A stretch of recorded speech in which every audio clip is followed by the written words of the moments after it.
First, we're going to go to Mike Griffith, and then we're going to go to Mark Weiser.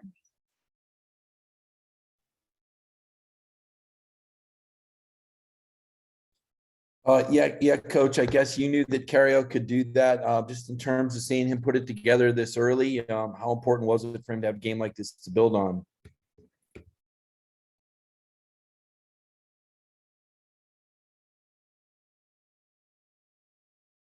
think you're on mute, Coach. Oh, there it is. I'm sorry. There it is. I'm sorry. In response to Cario, there's no question that he's got a lot of tools and a lot of talent in there. And I think he was highly disappointed from the way he played on Saturday night. And I think what he did tonight is he came out with an aggressive defensive mindset. He had 11 deflections. He came out with an attack mindset. I give his coaches back home credit as well, because I know they've talked to him, and we're not trying to overcoach him, but we are trying to get him to understand what he's capable of when it comes to attacking the rim, attacking the glass, and being an attack guy defensively, and really being active with his hands and doing all those types of things. So he works extremely hard. We forget that he's a freshman. Even though he's 21, he's a freshman, and it takes time. And to see him break out tonight like that, to see Aaron play the way he did, to see Braylon continue to play the way he did, those are the kind of things. Jabri is going to have it. Noah shot the ball well. When you're a new program like this, or new players in the program like this, it takes time to get it to come together. But every time it does, you should be able to build on your confidence with it and hopefully make it a continuation.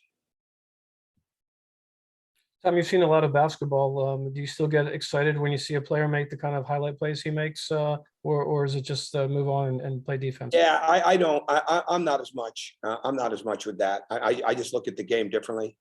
I was very impressed with the steal. How active his hands were. Certainly the plays are good. I've coached a lot of guys that can do that, but how they get to it is what separates them. Do they get it off offensive boards? Do they get it off steals? Do they get it off picking somebody's pocket? Do they get it on reading the defense and making a cut? Those are the kind of things. And so me, it's much more about the coaching and how do we help them do it even more than it is the actual result. So it is cool. Okay, next we're going to go to Jed May and then Chip Towers. Yeah. Hey, Coach. Aaron said when you were recruiting him, you wanted him to, he said that you told him, you wanted him to come in and be that guy, lead the offense, all that kind of stuff. When he has a night like tonight, 22 points and 8 assists or whatever it was, just how are you seeing him grow into that role of leading the offense and sort of, taking the reins of this team so far? Well, first off, he's a tremendous defensive player. And I said this on the radio earlier, but after our walkthrough, I try not to use the entire time. So I think we were down about 315 or 320. And Mark Sloniker had one of his grad classes in the building, and they were up in the stand. So I went up to talk to them, and I think our walkthrough's over. Guys are going up to eat, and I hear commotion. So I'm thinking maybe the managers are playing. I turn around, I see our team on the floor. I'm thinking, wait a minute, we can't be playing pickup. Aaron was taking the team through transition defense. And trust me, that's not normal, and that has not happened here where it wasn't coach driven in my 4 years. So he was literally taking the team through what we had to get done in transition, the rotations of it, and he was doing it on his own.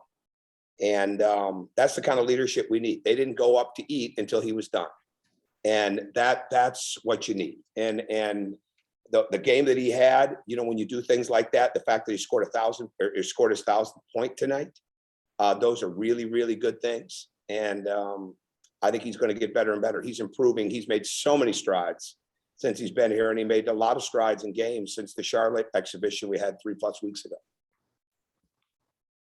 Coach, did you see some things tonight, some improvements from the first couple of ball games that you were hoping to see heading into Friday night's game, which obviously has a lot of tension?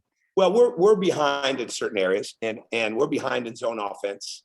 We're behind in getting guys to understand we attack pressure. We don't just break the pressure. And they did a good job of slowing us down and then getting into that zone. And we'll get better and better, not only because we can shoot, but because we have guys that can seal and we have some guys that can pass. So you see what you have to continue to work on. You see where the movement is.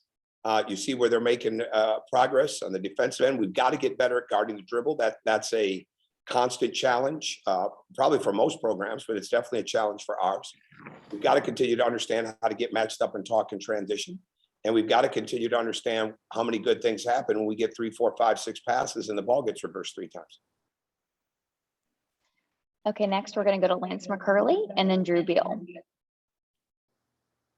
I guess just kind of talk about this hot start tonight and how did that help y'all kind of, run in transition and kind of run away with this game, especially in the second half when it got close. I think it got down to like 7 points.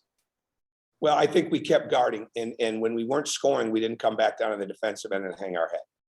And that's the sign of maturity that you have to have. It didn't mean we were playing great. We definitely gave up some plays off the dribble and some threes, but they're a very, very fast team. I told our team that we'll play some fast teams this year. There's no doubt about that. But to this point, that was the fastest team we were going to play because they just attack and transition, get out and play, and numerous guys can score. They were scoring 16 points a game in the fast break, and they were getting 16 points off their free throws. So the fact that we were able to cut the free throws down considerably and cut their break points down, those were big, big parts of the game within the game, for us and the way we're trying to chart it as we go through it. But we just needed to keep coming. And there's no question I played guys too many minutes without breaks early on. I rolled the dice on that, and we were able to be fortunate with it. I would have liked to sub more, but we had it going, and I didn't want to mess with the momentum of the game. But at some point in time, it's going to come back and get you a little bit with the fatigue. And so we were able to get that second wind and keep it going and stay on the attack. Hey, Coach. The team did a great job defensively tonight, recording 13 steals, many of which obviously led to some easy fast break dunks and layups, which is always a good thing. Was applying ball pressure early in possessions aggressively up near half court something you emphasized specifically coming into the game? Absolutely. Absolutely. We wanted to bring pressure to them. We've had different games where some people really want that pressure, like the Cincinnati guards want you to get up and get on them so they can attack and play. So that wasn't our game plan. But tonight, that was our game plan. A freshman guard who's going to be a really good player, but get up at him. Aaron is a tremendous defensive player, and Cario is going to be, and Christian Wright is way ahead of the game than most freshmen when it comes to defensively in the backcourt. Noah, Jabri, those guys have got to continue to get better. Cam McDowell's going to be a very good defender. It was just one of those nights tonight that it was never safe enough for me to do a lot of subbing. And I played guys, like I said, a lot of minutes early on, but it's because that pressure was so good and we were on the attack. Okay, next we're going to go to Jared Smith and then Cole Acock. Hey, Coach. While it might not have showed up on the stat sheet, Aaron was constantly attacking the lane when shots went up tonight. Could you speak on kind of how important that is coming from the guard position? With his driving? Yeah. Oh, yeah, very much so. He's a power player. And he really is. I mean, he can get in the lane. He's getting better at finding people. I mean, another good night of assists after having 10 the other night. And no question, I played him too many minutes. I've said that about 5 times now. I'd like to get him more rest, but he's so good defensively and he stays on the attack. And then when he's making threes like that, which he's fully capable of, that changes the game. I thought the way he drew the fouls, was very veteran savvy. So we love Aaron. I mean, we love him. And that's why he was such an important get for us. And we've never looked back. I mean, we love what he brings leadership wise, maturity wise. He's about the team. And he's a guy that wants to learn and grow. So I love having him.